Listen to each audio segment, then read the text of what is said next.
அன்பர்களே, இன்று ஏகாதசி. குறிச்சி லக்ஷ்மி நாராயண பெருமாள் கோயிலுக்கு செல்கிறோம்.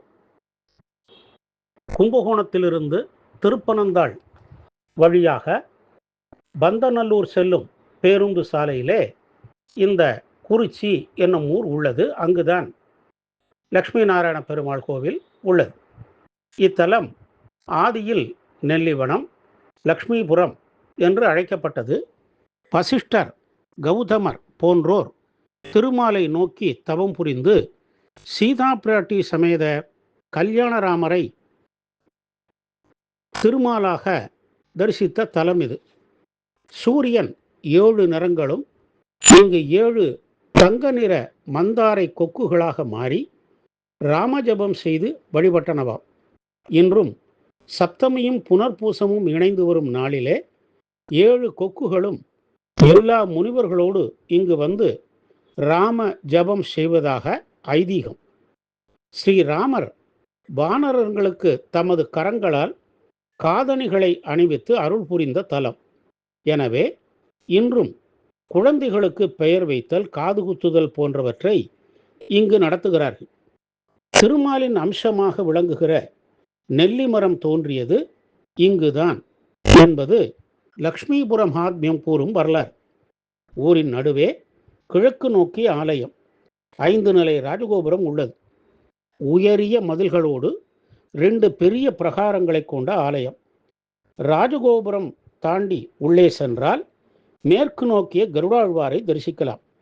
இவருக்கு வடக்கே எழில் மிகுந்த வசந்த மண்டபம் உள்ளது. 2ஆம் வாயில் கடந்து சென்றால் 20 தூண்களை கொண்ட மகா மண்டபம், அதை ஒட்டி நெத்தி மண்டபமும் உள்ளன. நெத்தி மண்டபத்திலே நாயக்கர் கால மூலிகை வண்ண ஓவியங்கள் உள்ளன. 2ஆம் வாயிலின் உட்புறம் தும்பிக்கை ஆழ்வார் உள்ளார். மகாமண்டபத்தின் உட்புறம் தென் திசை நோக்கிய கோதண்டராமர் சன்னதி உள்ளது. 9 அடி உயரமுடைய நின்ற கோலம் இவர். இடதுபுறம் லக்ஷ்மணரும் வலப்புறம் சீதாதேவியும் நிற்கிறார்கள். அருகே தாசனாக ஆஞ்சநேயர் காட்சி தருகிறார். வசிஷ்டரின் சன்னதி இங்கு உள்ளது. வெளியிலும் அனுமன் சன்னதி அமைந்துள்ளது. 3ஆம் வாயிலை கடந்து சென்றால் உள்ளே வலப்பக்கம் 12 ஆழ்வார்கள் சன்னதி கொண்டிருக்கிறார்கள். மேலும் ஆதிநாராயணர், விஸ்வக்சேனர், காளிங்கநர்தனர் சன்னதிகளும் உள்ளன. அர்த்த மண்டபத்தில் லக்ஷ்மி நாராயணர் விக்கிரகம் உள்ளது. பிரதான கருவறை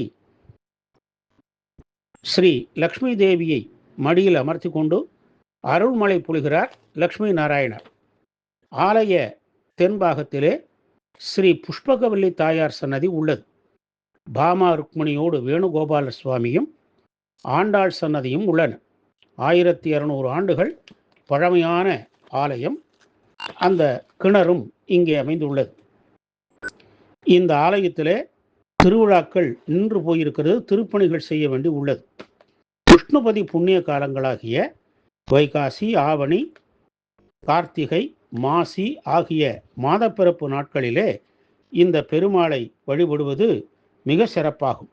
ஆயுள் ஆரோக்கியம், திருமணப்பேறு, மகப்பேறு ஆகியவை இவரை வணங்கினால் கிட்டிடும்.